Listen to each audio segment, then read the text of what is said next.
Salary income salary head में कब taxable होती है?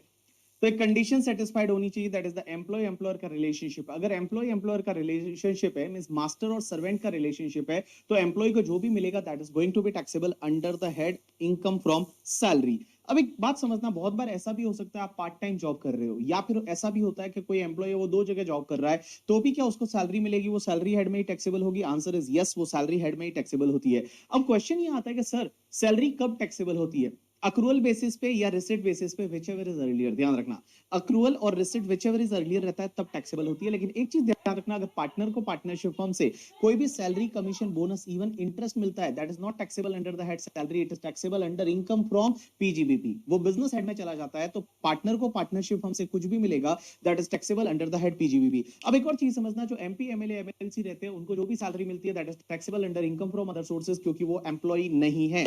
उसके बाद एक चीज ध्यान रखना, बहुत बार दो वर्ड यूज होते हैं, एक होता है कॉन्ट्रैक्ट ऑफ सर्विस और एक होता है कॉन्ट्रैक्ट फॉर सर्विस। जब भी कॉन्ट्रैक्ट ऑफ सर्विस दे रखा है then it is taxable under the head salary, because यहाँ कॉन्ट्रैक्ट ऑफ सर्विस है। लेकिन कॉन्ट्रैक्ट फॉर सर्विस दे रखा है, in that case it is taxable under the head PGBP.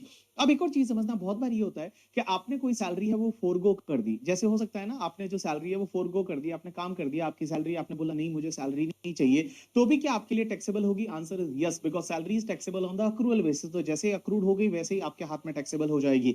लेकिन अगर आप गवर्नमेंट को क्या करते हैं, सैलरी को सरेंडर कर देते हैं, अगर आप गवर्नमेंट को सैलरी सरेंडर कर देते हैं तो उस केस में ये टैक्सेबल नहीं होता, ये एग्जेम्प्ट होता है। तो सेंट्रल गवर्नमेंट को अगर आप सैलरी सरेंडर कर देते हैं तो उस केस में वो टैक्सेबल नहीं होता। लेकिन आप सिर्फ सैलरी को अगर फोरगो करते हो, in that case it is going to be taxable in your hand. अब एक और चीज, आपको कोई कंपनसेशन मिलता है या जॉब ज्वाइन जब आप छोड़ देते हो उसके बाद में कुछ पैसा मिलता है, अगर आपके एम्प्लॉयर से मिल रहा है then it is always taxable under the head salary, because इसको profit in lieu of salary बोला जाता है, ये सैलरी हेड में टैक्सेबल हो जाएगा।